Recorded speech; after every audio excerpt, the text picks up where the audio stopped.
Well, hello, everybody, and welcome into Countdown to Kickoff. A little bit of a different spin on Countdown to Kickoff than what you may be used to.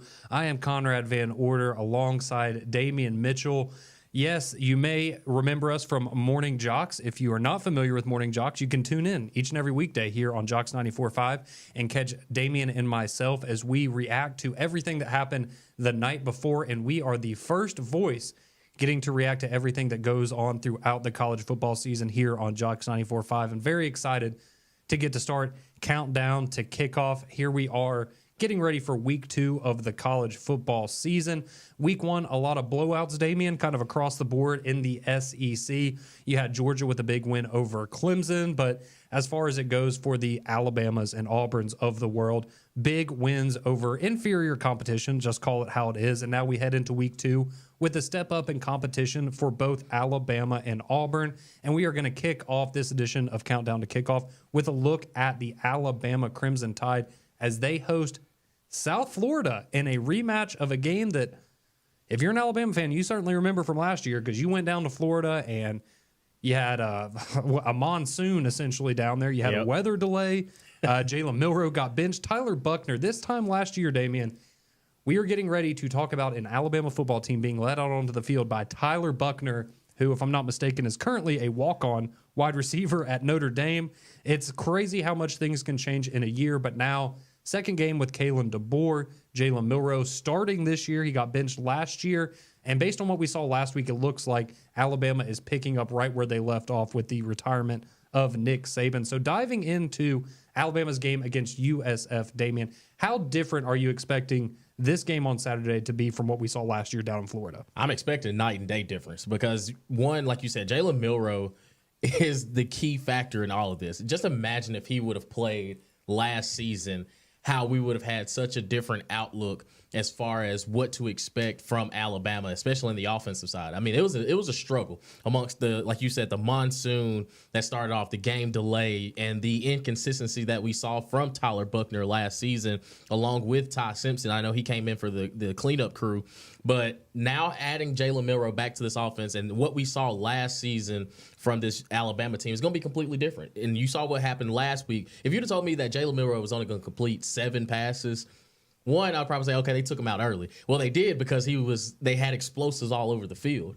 And I think that for this season, it's more of a, okay, I finally get my chance against this team. Because last season, like we said, Jalen Milroe didn't play, and it was itching at the bit. You could tell that, I mean, he wanted to support his teammates and be with his guys, but it's nothing like being on the field. And I think for Jalen Milroe, it's one of those, all right, let me show y'all what I can do. Let me truly show y'all what I can do. And I think Kalen DeBoer, if there was any sort of recipe of what we're going to look like as an offense, they got a heavy dose of it last week.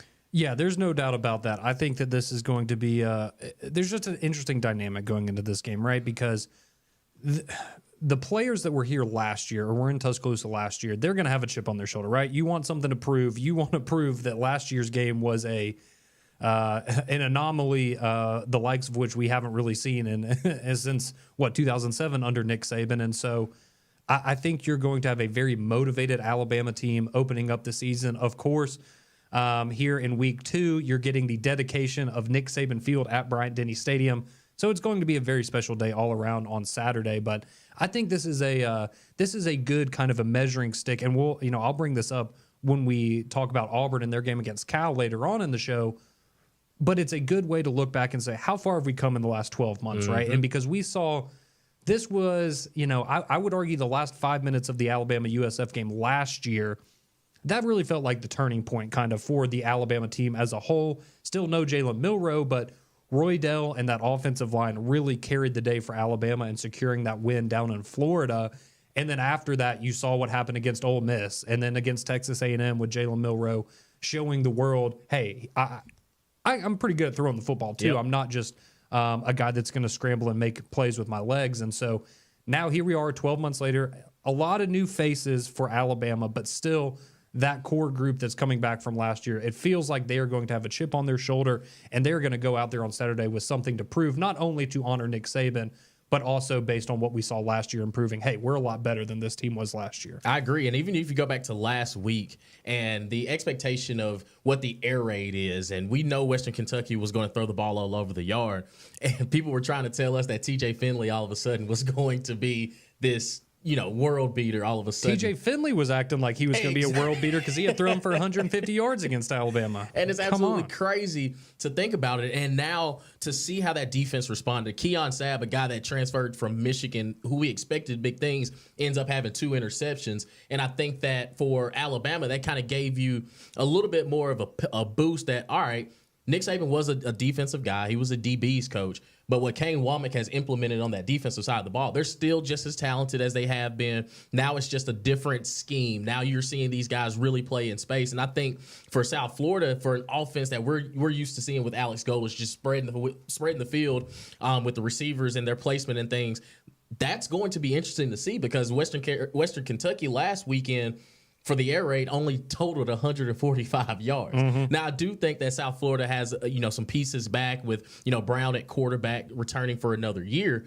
He had some success with his legs a few times, and I think that's a little bit of a different animal that you had with Western Kentucky last week with TJ Finley because he was limited as far as his running ability. But I do think, and I agree with you, that this is going to be more of a measuring stick game for, all right, we're stepping up a little bit in competition. Can we consistently have those explosives? If we have to sustain drives, are we good enough and talented enough to, continue to chew the clock? And I think the variety of the offensive side of the ball, because you saw Justice and Jam both in the backfield continue to have a great day. And we had, discussions all offseason long of how are they going to separate touches. And it looked to me that it didn't even matter what run play was called. Somebody in the backfield was going to get the ball, and they both did exceptional things with it. So I think that for Alabama, both offensively and defensively, knowing that the competition has stepped up, do they continue to keep their focus and keep their foot on their opponent's neck when they have them in that position? Yeah, and you brought up Byron Brown, the quarterback for USF, and what he was able to do last year. And, you look at the box score and you go, okay, he was 14 of 28 for 87 yards, no touchdowns, and an interception. That's not great. But then you look at what he did on the ground, adding 92 yards on the ground, including a 31-yard scramble that he had at one point there for a big play for USF. And that's a guy that's gotten better, right? And that's kind of the thing here is with Alabama, they've certainly improved in some areas from where they were at the start of last season, but this USF team has improved as well. And so how are you going to be able to contain a guy like Byron Brown? Because as you were saying with TJ Finley, that's not something that the defense really had to account for last week in the season opener against WKU. And so now that's definitely going to be a factor. Again, as Brown had 92 yards on the ground last week in USF's season opener against Bethune-Cookman, he had 74 yards and a touchdown on 8 carries, so averaging over 9 yards a carry last week, and then that went with 150 yards through the air. So that's certainly going to be an interesting factor of how they're able to stop a dual-threat quarterback that we haven't seen this defense have to deal with. And I think another key part of this is if we go back to last year's game, South Florida sacked the quarterback 5 times against Alabama. That was something where, again, if you remember this time or a little over a year ago coming into the season, it was, oh, look how big Alabama's offensive line is. They're going to be, in the Joe Moore Award conversation, maybe one of the best we've seen in recent memory. And that just wasn't the case, right? Because they were too big, they were immobile, and South Florida was able to get creative with some of their pass rushes. And quite frankly, they just had some smaller dudes that were able to find gaps and be able to get after the quarterback. And now, if you're Alabama, Caden Proctor dealing with the injury that he sustained in pregame warmups before week 1. He's fighting to get back this week, but it looks like at the best he's going to be limited. For me personally, Damian, I think that's something to monitor with this offensive line.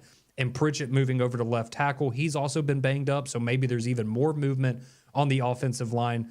But as far as Caden Proctor goes, I feel like that's somebody that you don't need in this game, but it's certainly going to be a factor, even though I think you're better off letting him rest and potentially come back for Wisconsin or Georgia in a few weeks. Yeah, I agree with you 100%. And I think that for Caden Proctor, and one thing about offensive linemen, you want cohesiveness and having a piece that you've gone with the spring practice, you've gone with through the summer, and then the first couple weeks of fall camp, and then to have an injury that early on, still being able to overcome it against Western Kentucky because of the competition. But I think for South Florida, they're looking at this as like, all right, they're down one lineman, they just adjusted somebody, they moving somebody over, and I think that for Alabama, cohesiveness on the offensive line is going to be key. So what's going to happen when South Florida does a crazy stunt? Are they going to be able enough to pass things off and things like that? So I'm interested to see how big of a piece it's going to play. I do think you'll probably see some signs against South Florida, but nothing to the extreme where they're definitely going to have an issue at left tackle. But again, you never want to see a guy go down, especially not before the first game of the season. No, and a guy that was going to be an impact starter for you. Let's make no mistake about it. I wanted to ask you real quick one more thing about this Alabama team going into this matchup, and that's at the receiver position, which you know very, very well. Of course, Ryan Williams stole the show, 2 catches, 139 yards for 2 TDs. But I was surprised. Jeremy Bernard only 1 catch for 17 yards. Wasn't a huge factor. Kendrick Law only 1 catch as well, but it went for that touchdown. What are you looking for from the wide receivers, maybe outside of Ryan Williams, because we spent so much time talking about him? But are you expecting Ryan Williams to already be the go-to guy, or do you think they're going to spread the ball around? You're going to see maybe a Jeremy Bernard really step up and be that go-to guy we were expecting him to be, at least early in the season, with his familiarity with Kalen DeBoer in that offense. I think Ryan Williams is your number one guy for sure, but I do think that the more you start to spread the wealth, and a lot of it, it could be gameplay, it could be game control, it could be just the way some of the plays were coming in, and I think that, one, without a shadow of a doubt, if you're Jalen, all else fails, I can find 2. But I think the development for Jeremy Bernard, somebody that knows this offense, Kobe Print is starting to step up. And I think the Swiss Army knife of it all is Kendrick Law. It just find ways to give him the ball. I think he's just as explosive as Ryan Williams if you just give him a play. But I do think that we'll see a little bit more distribution of the wealth, I guess you'd say, as far as that receiver position is going. Well, it's going to be a great sight down there in Tuscaloosa again as they are dedicating the field to the great coach Nick Saban. Nick Saban Field at Bryant-Denny Stadium. This game will kick off on 6 o'clock on Saturday afternoon on ESPN as the Alabama Crimson Tide host the South Florida Bulls. Well, that does it for Alabama, but how about Auburn? Things look pretty good in week 1 against Alabama A&M, but we know it's going to be a step up in competition this week. And again, a game for Auburn that they struggled with last year. How far have they come as we look towards their week 2 matchup against Cal in Jordan-Hare? We dive into that matchup next here on Countdown to Kickoff.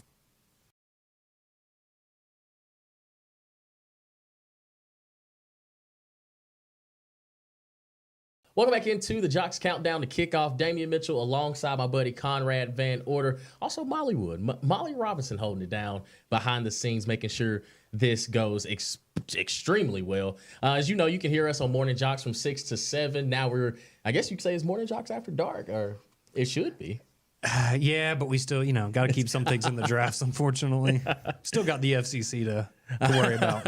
Absolutely. You heard our first segment when we broke down the Alabama Crimson Tide and their matchup with Western Kentucky, and also looking forward to the South Florida game this weekend. Now we flip it over to the Auburn side of things. I had firsthand view to what Peyton Thorne and this Auburn offense, everything that we had seen and heard over the summer, we got a little taste of it in the spring with Cam Coleman, and we understood the hype. But I'm telling you, when I was there, I know it was Alabama A&M. You knock them off 73-3. But the fact that Auburn scored 73 points absolutely blew my mind.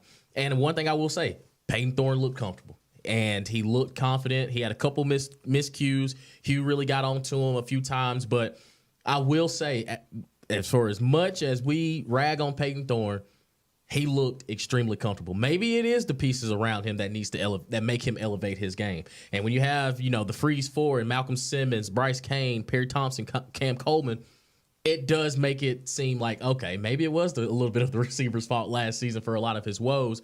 But I think for Auburn, just seeing that in person and seeing it on the field and finally get some reps with these young guys, I thought they played a pretty much flawless game. Yeah, no, I completely agree with you. And I think 2 things can be true, right? Because you can look at a game like this and say, well, we don't want to take too much away from it. But I think it's also more than fair to say this Auburn team was not doing anything like this last year. And I think that's where a lot of the excitement and optimism should come from if you're an Auburn fan is, okay, yes, it's Alabama and A&M. It's not this isn't a Power 4 opponent. But regardless of who you put on that field against Auburn last year, they did not look anything like this. And it does start at the quarterback spot with Peyton Thorne, who that looked like a different Peyton Thorne. That looked like a different Peyton Thorne, quite frankly, than what I remember him at Michigan State when he had Keon Coleman and Kenneth Walker and a bunch of those future NFL guys around him and had a really, really special season there. This just looked like somebody that has been working his butt off in the offseason and is on the same page with Hugh Freeze. We know Hugh Freeze is calling the plays now. I think that plays a role as well. But you brought it up. I mean, you can't not talk about it with this Auburn team. Those receivers, it makes a world of difference. I mean, when you have guys, we'll get to the freshmen and what everybody wants to talk about, but I just go back to, and it's because we're previewing Cal as well, but you have a guy like Sam Jackson who comes over, the former Cal quarterback, now a receiver. He's what, your fifth, sixth option there? Right. And he's going up and making circus catches in the end zone, granted, again, against Alabama A&M, but he was making plays that, quite frankly, I don't know if Auburn's wide receiver one last year was making. And so the fact that you have added that much depth, it goes such a long way. And you just saw the impact that these freshmen had right off the bat. When you look at Malcolm Simmons, Perry Thompson, and Cam Coleman, combined for 235 receiving yards and 4 total touchdowns if you add in the blocked punt that Malcolm Simmons recovered for a touchdown there in that game as well. Just an absolutely remarkable start for them. And you can feel like not only are they on the same page with Peyton Thorne, which is impressive because Cam Coleman came in the spring. We knew he was going to be a guy that was out there early. But Simmons and Thompson are guys that came in late, right? They've only had fall camp and part of the summer to really get acclimated. And so that they were able to build that chemistry so quickly, I think it has to make you optimistic as an Auburn fan that moving forward, that's only going to get better. Oh, and by the way, we brought over a guy from Penn State named Keandre Lambert-Smith. All he did was 3 catches for 80 yards and 2 touchdowns, and then he went and had himself a nice break because Absolutely. It's like, all right, that's my business is taken care of here. So, yeah, I think there's a lot of reason, if you're an Auburn fan, again, Alabama A&M, but what you saw, you have not seen from an Auburn team in years, and I think that's something worth being excited about for sure. Absolutely. And you look even on the defensive side of things, there are a lot of different guys in a lot of different places. You look at Eugene Asante. He's still that focal point as an outside linebacker, and he's not afraid to stick it down in there and play in the box as well. But I will tell you this, after seeing him in person, Kieron Crawford, the transfer from Arkansas State, he looks different. Like his arms are long. He's a big body. Where's number 24? He's coming off the edge. And when you look at the way that he plays, he's a hustler. Like it doesn't matter where the ball is. He is going to find it. And he was on attack mode. And you look at some pieces in the secondary, having Keontae Scott come back.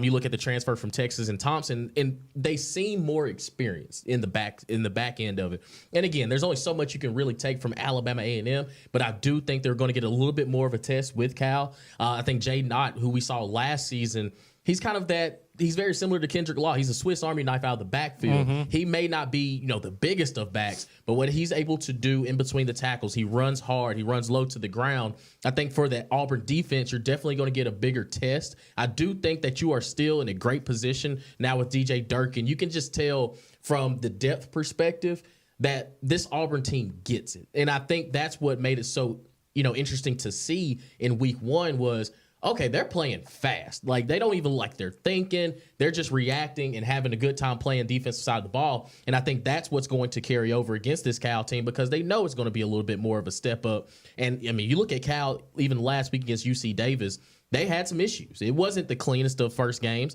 They went 2 for 13 on third down. That's the money down. And it's going to be tough to find a way to beat Auburn with percentages like that. And I think that for Auburn to continue to get better, and is how deep that they are, they have a lot of guys they rotate in and out. And I think the more fresh bodies you have within the front 7 that show that they can continue to play, DJ Durkin's going to be extremely comfortable with the defense side of the ball. Yeah, and I think you're going to see more of an aggressive Auburn defense. And like you said, there's a number of names, that they've done a really, really good job of building up that depth on the defensive side. And that's without, maybe the guy that was getting the ravest reviews coming into the season. He was out last week, and that's Isaiah Rakes, the guy that came over from Texas A&M that transferred into Auburn. And we've heard nothing but very, very good things about him. So this is a defensive front that looks like it's only going to get better for Auburn, especially because you got a lot of young guys that are getting experience, right? Like Malik Blockton had a sack last week against Alabama A&M. Amaris Williams is another young guy that we've heard a lot about in fall camp, and getting these guys reps in these kinds of games is only going to help once you enter SEC play, because you're going to have guys that they're freshmen, but they're not going to have the experience of freshmen, right? Because they're going to have gotten to get a good number of reps and some experience in these first 3 or 4 games for the Auburn Tigers. But I think defensively, again, you brought him up. You got to stop Jaden Ott, right? Because this is a guy that you brought it up. Didn't look great last week against UC Davis. 14 carries, 49 yards, but he did have 2 touchdowns. But he also had 4 catches for 34 yards out of the backfield. And so if you're able to neutralize him as a threat, I feel like this game is pretty much over for Cal, especially having to come on the road. Well, let's be honest. Cal fans are not traveling like Auburn fans did last year. That is just simply not something that's going to happen. But similar to what we were just talking about a few minutes ago with Alabama USF, this is a very good opportunity for Auburn to be able to go and look at how much better have we gotten over the last 12 months. And this is it's Cal. You can say what you want. It's a Power 4 team, right? This is a legitimate opponent that you're going up against.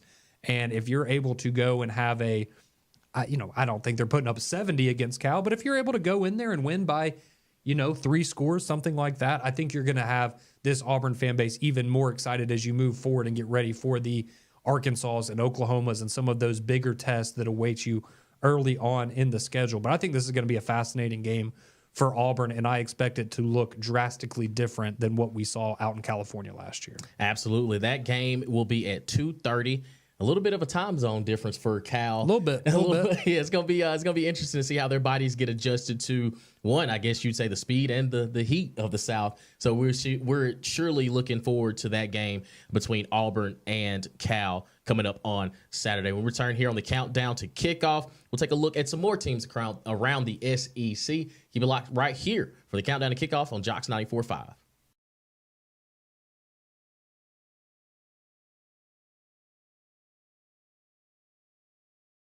Welcome back into Countdown to Kickoff here on Jocks 94.5. Appreciate you joining myself, Conrad Van Order, alongside Damian Mitchell as we get you ready for week 2 of the college football season.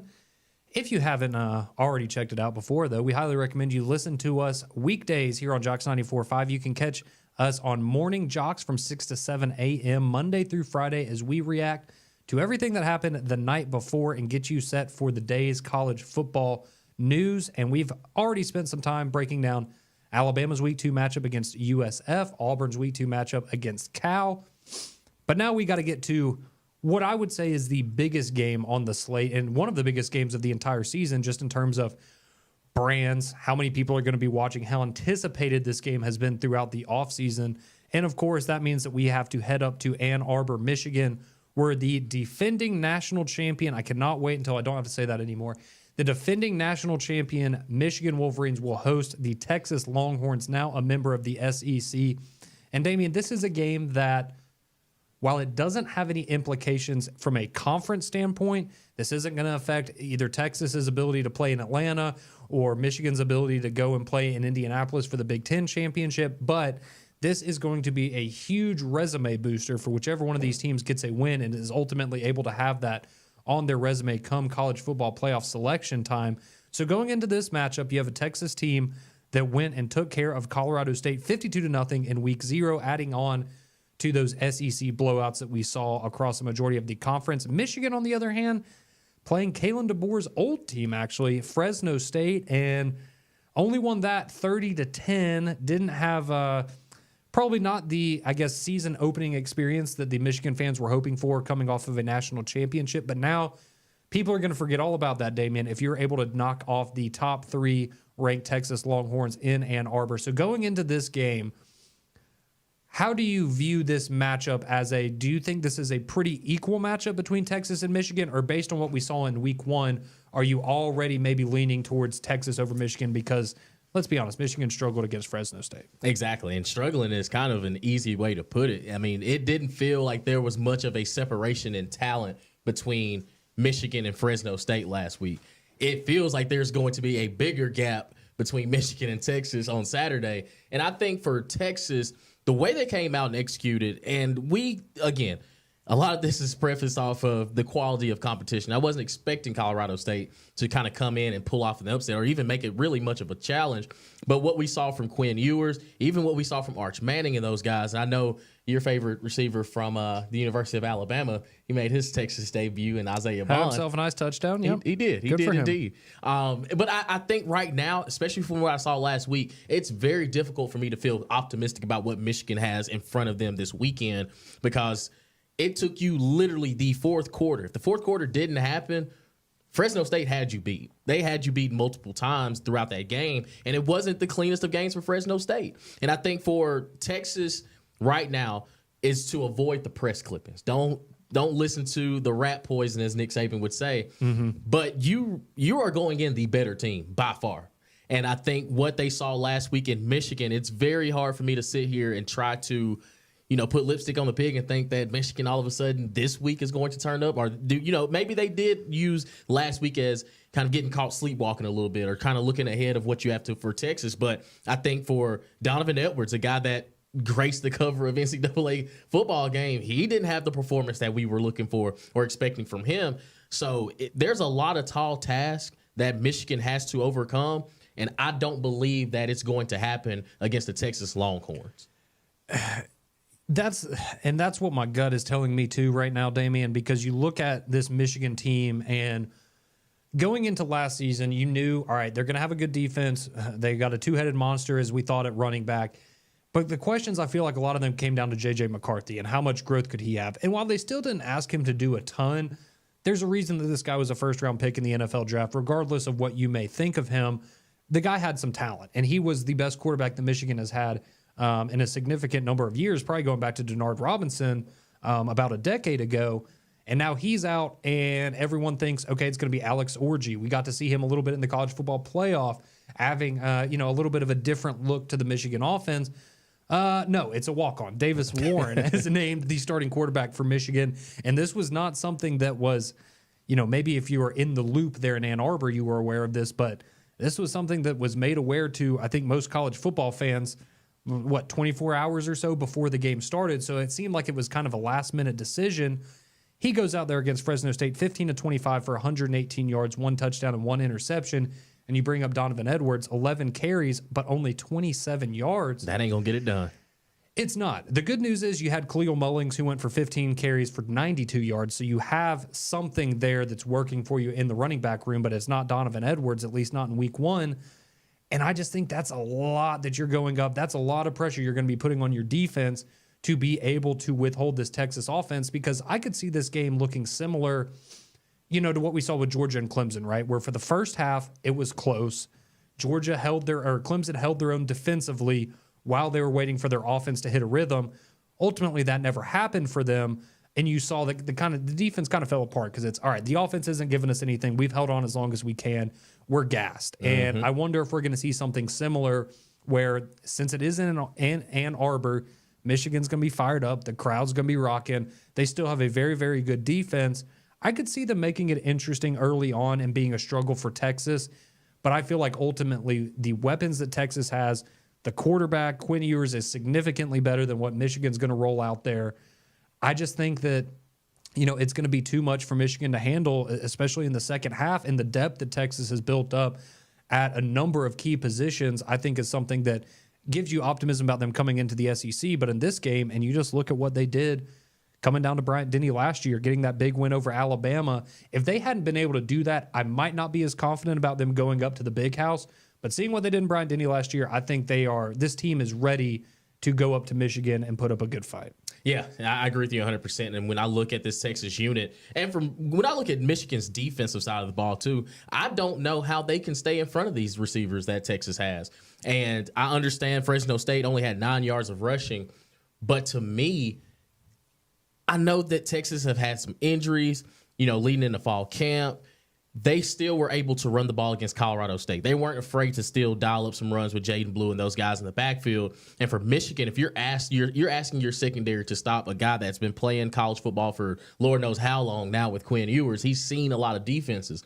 And I don't think you have the pieces right now to make this a slugfest. You're going to have to put up points offensively. And from what I saw against Fresno State, I find it very, very difficult to believe that's going to light up against Texas. And I think going into it, we would say that, if you had to pick a defense, I think we would both take Michigan's over Texas. But again, Texas shut out Colorado State, and I know it's Colorado State, but it's not easy to shut people out, especially in today's world of college football and how much of an emphasis is put on offense.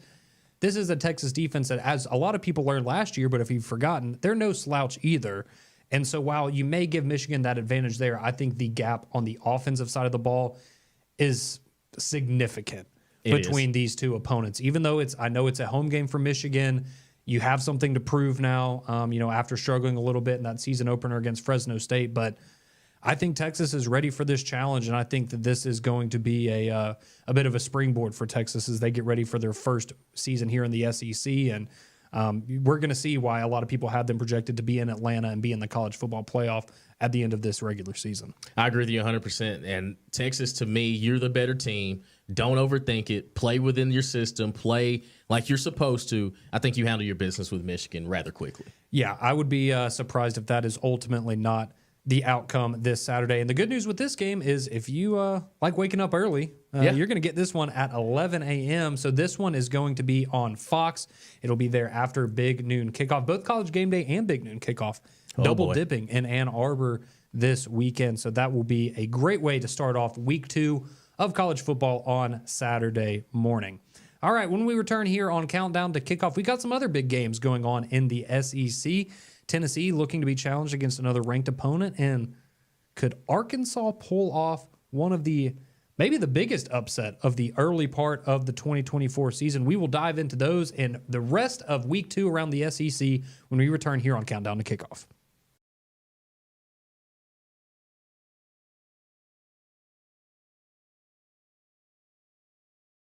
Welcome back into the Countdown to Kickoff here for Jocks. Damian Mitchell, Conrad Van Order, Molly Robinson holding things down behind the glass. As we take a dive into the SEC, first couple segments, we got a chance to talk about Alabama and their matchup with South Florida, Auburn taking on Cal. And now we get to talk about, we had Texas and Michigan in that matchup. Now we're bringing it back down here. Yeah, from one shade of orange to another, right, Damian? Yes, sir. Ski taking that trip to Charlotte, North Carolina in the Dukes Mayo Classic. Tennessee taking on the NC State Wolfpack. Both teams had some highs, had some lows in week 1, especially for NC State. Grayson McCall transfers from Coastal Carolina, one of the more efficient quarterbacks in college football over these past 3-4 years. Now he looks like he's got some adjustments to do at NC State. When you flip it over to Tennessee and open up with Chattanooga, we had a feeling that Nico was going to be pretty good. And if you watch that game, he's pretty good. He is pretty damn good. Mm-hmm. There's no way around it. But I think for both offenses, especially for Tennessee, it's kind of the theme of week 2. You're stepping up a little bit in competition. 2 ranked teams, both looking to contend in their respective conferences. But I think for Tennessee, what you saw from Nico was what Tennessee wanted from Joe Milton last year, being able to efficiently run the offense. It looked like Nico has been in this thing for a couple seasons. Like, he looks extremely comfortable. He's very accurate. If he needed to step around in the pocket, he did a great job at that. You add Dylan Sampson out of that backfield. He's pretty much picking up where he left off last season. And that receiving core, we have been on pretty much just an alert for Dante Thornton for the past 2 seasons. And he had a hell of a ball game. He had a hell of a ball game in that Josh Heupel system. And the return for Brew McCoy, a guy that has had some mountains to climb as far as dealing with injury, transferring from USC and just finding his way in this offense. You can tell that he looks healthy, he looks confident. And to me, Tennessee on both sides of the ball, this is probably about the close of a perfect game that you could possibly get. And now looking forward to NC State, a team that's probably having a little bit of a soul search a little bit in their locker room after their win over Western Carolina. That wasn't as easy as we thought it was going to be. But I think collectively, this is probably going to be one of the better games we have on Saturday. And, I call myself the Heupel disciple. And if this offense continues to look like the way it does, Tennessee is going to set themselves up for a nice road in 2024. Yeah, I think we're going to learn a lot about Tennessee. And I feel pretty good about what I saw against Chattanooga in the sense that, as we've talked about with all these games, you're not playing the toughest competition, but there are guys that you just watch throw a football or you just watch them on a field and you go, they have an it factor. They have something that 99.9% of other guys don't have. And Nico has that. I was so impressed with his command of the offense. Because like you said, it looked like a guy that was going into his third year as a starter somewhere. And it was his second career start after his first one was in the bowl game against Iowa last year. And I think an interesting part is, maybe we have to see this because it's NC State. It's a step up. It's a ranked opponent. But we didn't see Nico have to really use his legs, right? He had 4 runs for 6 yards. So he wasn't really doing much with that. It was just, when necessary, taking the ball and trying to get back to the line of scrimmage. But we go back to that bowl game against Iowa, and he had, over 15 carries, I think, in that game. And it was, man, what is the run-pass balance going to be for Nico? And that was just something we didn't have to see against Chattanooga. But how much of a factor does that potentially play? Because when you pile that on with what you got from Dylan Sampson last week, 12 carries, 124 yards, 3 touchdowns to go with 3 receptions for 29 yards. I mean, that would be a very, very potent attack on the ground for Tennessee, which would be kind of like what we saw last year, right? Because you had to make up for some of the deficiencies of Joe Milton. But I think this is a big game for Nico, and if he goes out there and looks like he did against Chattanooga, this is going to be a guy that is very quickly rising up those Heisman rankings, I think, and we're going to learn a lot about both of these teams. But I think Tennessee going into this one, they have a lot of momentum behind them going up against an NC State team that was losing. They were losing to Western Carolina going into the fourth quarter last week. Then they scored 21 unanswered to get the 38-21 win. But this is going to be a big challenge for Grayson McCall and the Wolfpack for sure. Absolutely. But that's also not the only game in the SEC across from the Big 12 as well. When we look at this Arkansas versus Oklahoma State matchup, even on paper, going into the season, Mike Gundy, he's got some blow it in him. He's had a few games where you're just scratching your head. Now you're welcoming in an SEC opponent in Arkansas who, granted, Arkansas Pine Bluff, they're really bad. They're not good. They're They're bad. just not a good football team. And Arkansas went out there and mopped the floor with them. Yes. But if you're an Arkansas Razorback fan, you have to feel extremely confident in what you saw with the operation of Taylon Green, a guy that transferred in from Boise State. And we were looking at what this identity of the Hogs were going to be. They still made it a point to run the football, but their efficiency in the pass game, granted again, is Arkansas Pine Bluff. If they can get that Taylon Green to show up on Saturday, it's going to be a ball game in Oklahoma, because Oklahoma State, to me, yes, you play South Dakota State, but it didn't feel like you dominated that football game. And to have the veteran presence of an Alec Bowman at quarterback and also Ollie Gordon, who led the nation in rushing last season, I think collectively that you have to make sure your chin strap is buckled when you play this Arkansas Razorback team on Saturday. Yeah, I think we're going to see a better Oklahoma State team on Saturday, no doubt about it, because, South Dakota, you won by 24, but it was 17-6 at halftime. You had that big third quarter. And things, just like you were saying, they didn't run as smoothly as you would hope for a season opener against an FCS opponent.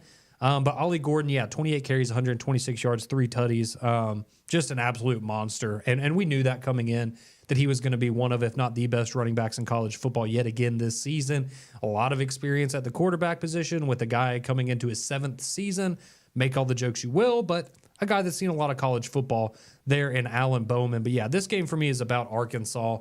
And you're going on the road with an opportunity to reset expectations. I will say that, because I think if you were able to win this game on the road, not only would it be an upset, but I think you start looking at some of the games on their schedule, namely that Auburn matchup that's coming up in a couple of weeks, and you start to really view this Arkansas team with a different lens. And a lot of that has to do with what we saw from Taylon Green last week. Some of the scrambles that he made, those aren't happening against Power 4 teams. Let's be honest. They're just not. He's an elusive guy. No one's that elusive, right? And so how does he, with the step up in competition, how does he perform in this game, going on the road, going up against a Big 12 team? And it's it's going to be a tall task for them to replicate what they did offensively last week. I mean, there's not many teams ever that have scored 10 straight touchdowns on every single possession of the game. But I think with Bobby Petrino, they're calling the plays. They seem to be pretty comfortable with what they're going to want to do. They had 14 different receivers that caught a pass last week. So while you may not have one guy that's going to step up and dominate, they have so many options, so many ways to spread it out and keep guys that are fresh out on the field that can go and make plays.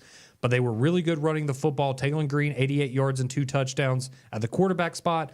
Jaquindon Jackson, over 100 yards and 2 touchdowns on only 8 carries. This is a very dangerous Arkansas offense based on what we saw against Arkansas Pine Bluff. And now it's just how does that translate going up against a ranked team on the road?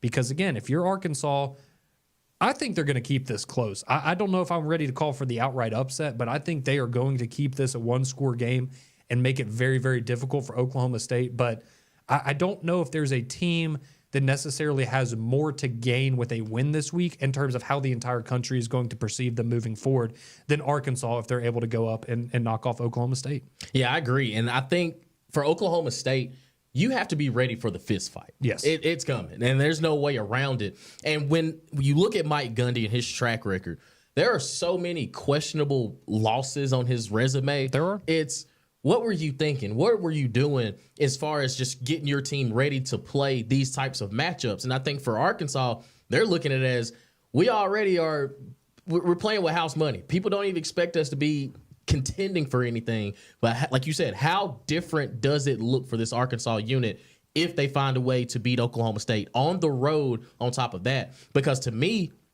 Sam Pittman he's a lovable coach. You can see why those guys play for him.